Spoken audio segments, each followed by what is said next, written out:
Welcome to Talking Carts, the Consumer Reports podcast that helps you shop smarter, save more, and feel good about every purchase. I'm Tanya Christian. And I'm Brian Vines. And this is Talking Carts.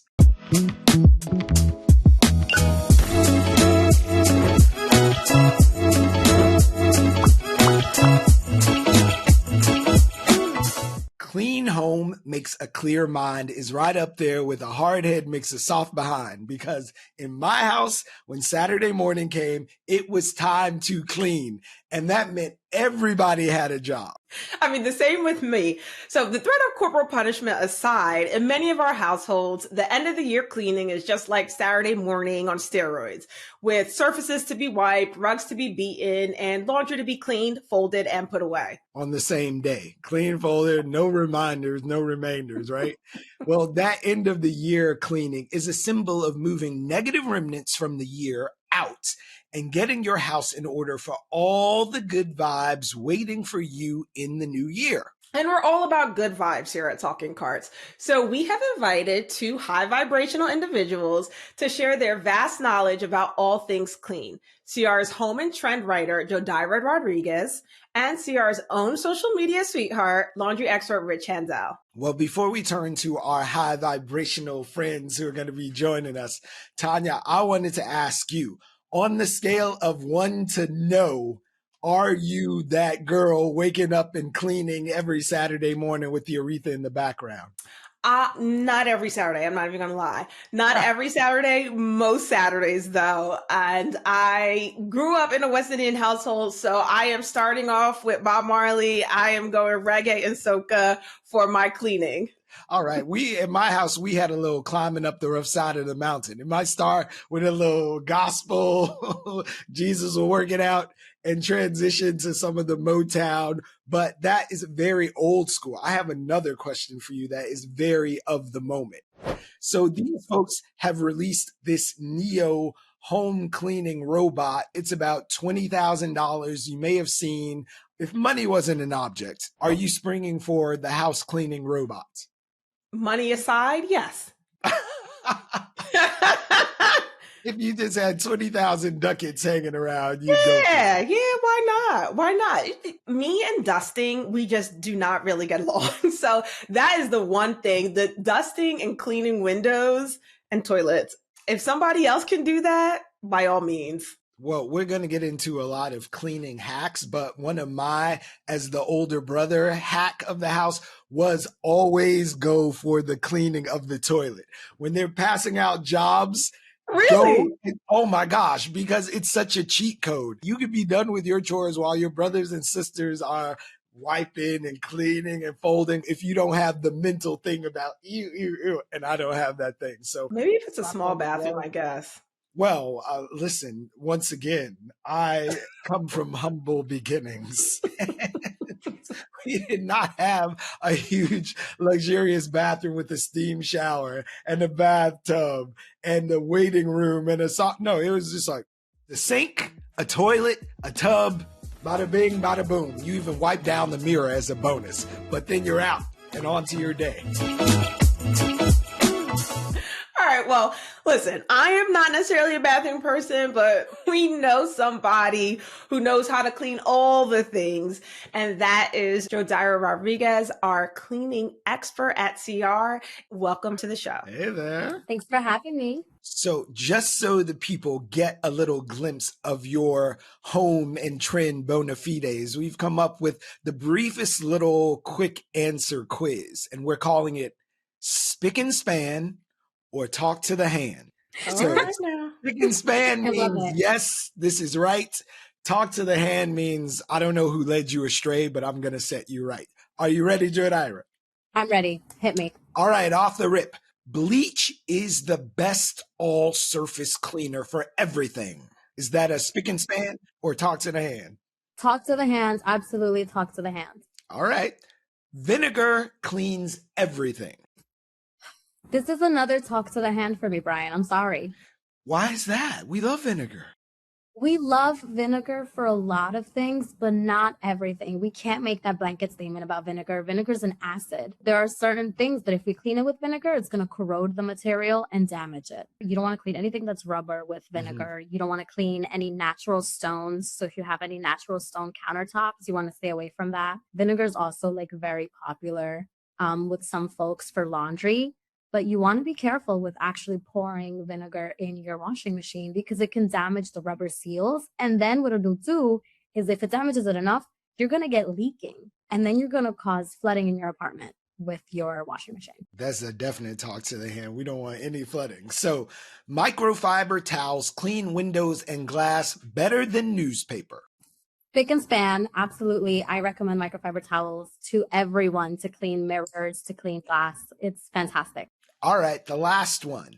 Adding extra cleaning products gets your things extra clean. Nope. Talk to the hand. This is another one that just because you're using more product doesn't mean you're cleaning better. It's just going to be more work for you when you're ready to rinse that off the surfaces that you're cleaning. Thank you, Jodhaira, for getting us on the road to cleaning well. Jodhaira, we were talking about toilets earlier. What is the dirtiest location in the house? So it's so funny that you started that with toilets because it's not your toilet. The dirtiest room in your house is actually your kitchen. And the dirtiest item in your kitchen is your kitchen sponge. Sponges stay wet for hours, sometimes days at a time, and they're just sitting in their own filth for that whole time. So it's like a perfect breeding ground for bacteria to grow. There was a study by the National Sanitation Foundation in 2011 that actually found that sponges had the highest amount of E. coli, salmonella, and other bacteria of any item that was swabbed in a home. Worse than our cell phones even is the sponge that's been sitting in your sink for days all wet. Yeah, the sponge is just, it never gets an opportunity to dry and like become clean. But there are ways that you can kind of minimize that. There are some people that say you can put a damp sponge in the microwave for a minute and that'll zap the germs. But, you know, like how frequently are people actually doing that, you know? Why can't we just let these sponges be great people? But how often should we be turning them away, like letting the sponge go versus trying to revive it? Yeah, so I was actually really surprised when I found out you should be replacing your sponge every week to every 2 weeks. That's super frequently. Yeah, way more frequently than I was doing before I found this out. And honestly, even now, I'm not on top of it like I should be. Like sometimes you forget when you put the new sponge out. You know, if you're not taking a note and making like a note in your notes app, how do you even remember what you started using in the sponge? But it should be every couple of weeks, you should be replacing your sponge. Jodhaira, we were talking earlier about like Saturday morning cleaning. Is that your routine? And are you somebody who, when going into the new year, you're like, I got to clean every single surface in this house before Jan 1 comes? Yes, absolutely. I grew up in a house with a mom who was like Saturday mornings, I was woken up by music playing and you could already smell the fabuloso. You could smell the bleach in the bathroom. My mom doesn't play that. To this day, my mom, Saturday morning, 7 a.m., she's up cleaning. And I told myself I wouldn't do that when I moved out. And it was a lie. I do it every Saturday. Every Saturday morning, I am doing the same thing that my mom is doing. I am playing my bachatas. I am cleaning the bathroom. I'm doing my laundry. For New Year's, it's like the same thing, but kind of like on hard mode. My mom is like moving furniture, the refrigerator. She pulls the refrigerator out to clean behind the refrigerator before the new year. And I try to do the same thing in my apartment. I'm like, I want to start the new year with a clean slate and a clean home. To attract good vibes. That's what my mom says. I love that, Jodhaira. You are all of us when we were young. Like, when I have my own house, I'm not going to do it. And then you blink, and here we are doing all the good things. We said, yeah. Right? It's true. The die is cast. And do you have like a timeline of when you start? I mean, there are people who host, obviously, after guests leave, they have to clean up and do all the things, but you definitely don't want to be cleaning on New Year's Day because that can eliminate all the good vibes that you brought in. Mm-hmm. So what's your like schedule for getting your house clean for the new year? Honestly, I should probably start earlier than I do, but I usually just do my cleaning all on New Year's Eve day. I try to wake up early and I just spend the entirety of the daytime cleaning everything, because then in the evening I'll usually go to my parents' house and we'll spend New Year's Eve together. So I want to get everything done before like dinner time. Yeah, it's funny you say that because that was definitely me for many years. And then one time, like I just did not make it in time. And so I've really tried to start getting ahead of it a couple of days in advance. So that is going to be my goal for this year. We'll see if that actually happens. That's a great goal. Have either of you heard of the 3:30 rule for cleaning? No. Okay, Share. this is something that was blowing up social media last year from a busy like mom of three. So what she does is 3 times a day, she cleans for 30 minutes. In the morning, she's like, I do stuff in the laundry, I unload the dishwasher, I wipe down the bathrooms, I make the beds and just do a general tidy. And then in the afternoon, she comes back and does a weekly chore. And then at night, she loads the dishwasher, starts that whole process again, cleans the kitchen and tidies and resets the house for the morning. 3 times, 30 minutes a day. That's a great method for people who don't want to sacrifice their Saturday mornings too. Like I know that we talked about like Saturday is our cleaning day, but there's people who don't want to do that. You know, they want to go on a run Saturday morning. They want to go to brunch Saturday. They don't think about cleaning. And so if you're doing all your chores like broken up into these 30-minute intervals throughout the week, that kind of eliminates the need to even do the Saturday cleaning. So that's genius. Now, Jodhaira, before we get you out of here, I want to know what is in your cleaning arsenal? So my cleaning arsenal is actually very, very small. I don't have a big apartment. I don't have a lot of space to store a million different bottles of different cleaners. So my go-to is an all-purpose cleaner that I can use across all the different rooms in my apartment, all the different surfaces, or most different surfaces in my apartment that I have. And then I always have a disinfecting cleaner for the bathroom. And I'll have a dedicated glass cleaner and a dedicated stainless steel cleaner, just because all-purpose cleaners can sometimes leave streaks on those surfaces.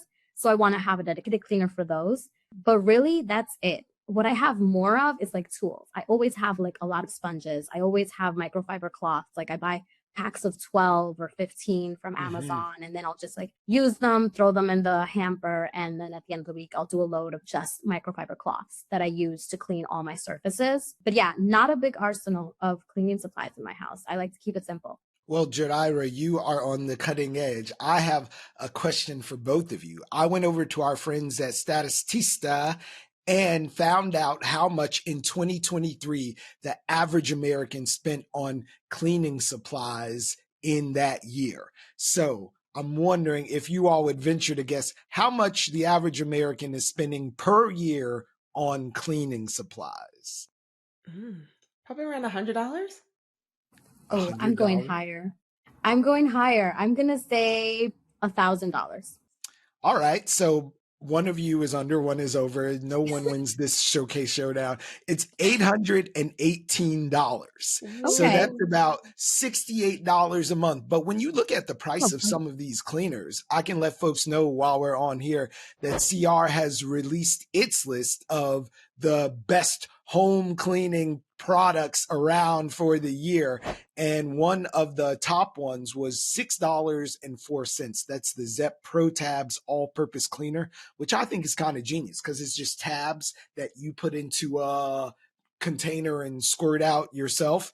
And then $4.99 for Mr. Clean. That was another Clean Freak multi-purpose cleaner, was one of our best of. But if you're listening, make your way over to cr.org and check out our list of the best cleaning products. It's extensive and there's a lot of things in there. Also, there's Jodhaira's work on a lot of the things that we're talking about, right? And what to use, what not to use. So please check her out on cr.org.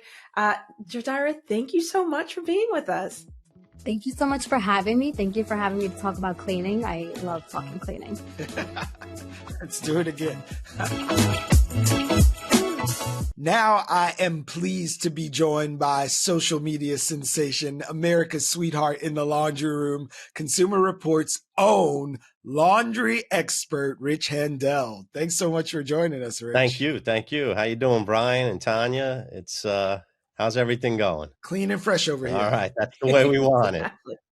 And we're happy to have you because we have some questions about laundry, Rich, and we know that you are the go-to for all things laundry at CR. So I am going to start off with asking you very quick, rapid fire. I want to know if these products are in your starting lineup of washing products or are they on your bench? Okay.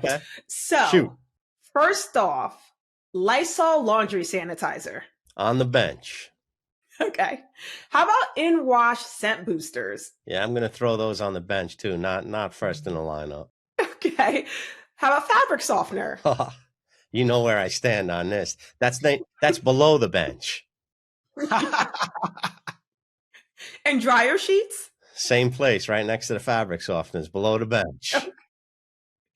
Cold water washing detergents. Oh, that's my first lineup right away. How about dryer balls? That's somewhere in between. That's top of the bench. Okay, I love it. I feel like we are aligned with our washing arsenal. I hope so. I skip all, and maybe I've just been reading too many of your stories. Maybe we were. Maybe I've just spent too much time with you at CR. But yeah, the sanitizers, absolutely not. The boosters, no. But my fiance loves them. Yeah, the dryer sheets. I did a story many, many years ago about dryer sheets and how because of the waxy residue, they can actually ruin towels because over time they don't become as fluffy. That was enough for me to get rid of the dryer sheets. No more. Yeah, people have an emotional attachment to that fragrance. We suggest just taking a paper towel, putting your favorite fragrance on it and putting it in your drawer. It'll emanate through the clothes. It'll give you that fragrance. But yeah, there's a really, really strong emotional attachment to some fabric softeners and their scents and scent boosters. There's a real emotional attachment to just the smell of clean that we've been talking about for years. What is that smell of clean? It should be nothing. It should be no just smell. because like Jodhaira said, she woke up smelling bleach or fabuloso, and that means the house is clean. Right. But it is like it's these emotional attachments to us. But I have a question about you put some things on the bench, below the bench. So what are we getting wrong on wash day besides associating a smell with things being clean? Well, I don't want to go as strong as saying wrong, right? There's best practices. The biggest thing I see is everybody stuffing everything into the machine, trying to get it all done in one load, right to the top, jamming it in that machine. I don't want to waste any more quarters. I don't want to run more than one load. And then I'm gonna transfer it right to the dryer and jam it in there and wait 2 or 3 hours because I got so many things in there and the air can't circulate. So try to separate your clothes by color, by type, and by weight. When I say weight of the article, like that thicker sweater you're wearing there, Brian, you don't want to put that with your nice silk bowling shirt. You know, it's going to mess it up. They're incompatible. Washing towels with sheets, two totally different situations. You're not going to get them as clean. You may cause an unbalanced situation with the machine. And then when you throw it in the dryer, they dry at different rates. Some of its items are going to dry faster. They're going to get over dried. The other ones aren't going to be fully dried. You're going to pull it out. You're going to be not happy. And with the washing machine, when you jam everything in there, there's no room for things to move around. The soap, the detergent solution can't get in between the fibers. It's all like stuck in there. It's not good. Same with the dryer. The air can't flow between the garments. The moisture can't be released. It's not effective. You'll end up doing more work in the end. Now, in a pinch, things aren't that close. You know, you're in college. In a pinch, you might skate by, but you also might end up with pink T-shirts. You were talking and my brain froze because there's never been a time when I've not washed my sheets that I haven't thrown towels in. I always wash sheets and towels together because I'm like, I need to bulk it up. I don't want to just throw some sheets in there. So grab all the towels from the kitchen, from the bathroom, everywhere. Is that not a thing? Well, if you can balance it out where it's mostly towels and just a few sheets, maybe it'll work. But if you have, let's say, 2 sets of bed sheets and 3 towels, there's going to be incompatibility there. And you want some room, since while the sheets are thin, they're large in surface area. So they need to move around and be able to get clean. Now, Rich, you mentioned something about separating clothes. Now, I grew up in a household, you separated everything. And then I got older and realized people don't separate. So, and they're like, well, why? We're washing everything in cold water now. So what's the point? So, Rich, what is the point? Why do we still need to separate if we're washing in cold water? All right. Or do we? Right. It really depends on how much you care about your garments, how much you care about them getting damaged or not damaged, how durable they are. Let's say you have specialty jeans with a dark finish and they've got a glossy coat to them. You're going to wash them inside out. You don't want that to transfer to a lighter colored garment because you forgot to get to the load and it's sitting next to each other, transferring the dye. There's lots of scenarios. It really depends. Ideally, you could separate everything. But at the very least, colors, whites, undergarments, kind of separate. And also then you have what I'll call them dressier clothes, the delicate items, like the sweater, like washable blouses. You want to do that separately because they're more delicate. You don't want them to get beat up by let's say jeans, a zipper getting caught on it, or undergarments, a clasp getting caught on it. That's the implication. Can you do it? Yes. Can you get away with it? Sometimes. Really depends on how much you care about what you're washing. Or even better yet, how much your partner cares about what you're watching. Right. That's the start of a fight. But Rich, you talked about this cold water detergent. And a lot of us grew up still with that aversion, like you put on the hot water for the things and cold was only for those jeans you don't want bleeding all over anything. Has cold water washing detergent really evolved that much that we can turn down our water temp? Well, I would say cool water. Cold water, tap cold water is 60 degrees for most people coming in, depending on where you live and depending on how you're supplied water. It could go as low as like 45, 50. Most machines will moderate for them and add a touch of warm water. So it's cool, like in the 70, 75 degree. And that's where the laundry detergents are formulated for. They have different ingredients that will work and attack those stains and attack the perspiration and various things that you get on your items. So they're formulated to do that. You don't really need to use anything hotter than that unless you're dealing with a special situation and the care instructions allow you to. A lot of garments will say cold water only or delicate cycle. So it's really a combination of those factors. Now, if you have someone that was sick in the house, you have a messy cleanup from an infant, sort of things like that, where even psychologically, you want to use hot water, right? Because it makes you feel better. Then use the hot water, but make sure it's safe for the item. You don't want to damage that heirloom infant outfit that you got from your, great grandparents and it was theirs. And so those type of things you're going to want to pre-treat, hand wash, and, hang up to dry. For most cases in general, cold water. So can I sneak one more question in? How important, if you had to balance then, is the detergent versus the machine? It's like milk and cookies. They work together and really well. So you need both. We do test laundry detergents, and one of the things we use as a reference is just water. And we found that some detergents are not much better than water. So in that case, it's just the machine's action and the water removing the stains. Remember that water is a universal solvent. Given enough time and mechanical action, it will remove things. In fact, it removes stone, and you see the carving in these chasms with the valleys and such in the mountainous regions. That's just water, right? Just water washing away stone. So eventually it will work. But the detergents and the machine work together to keep your clothes clean.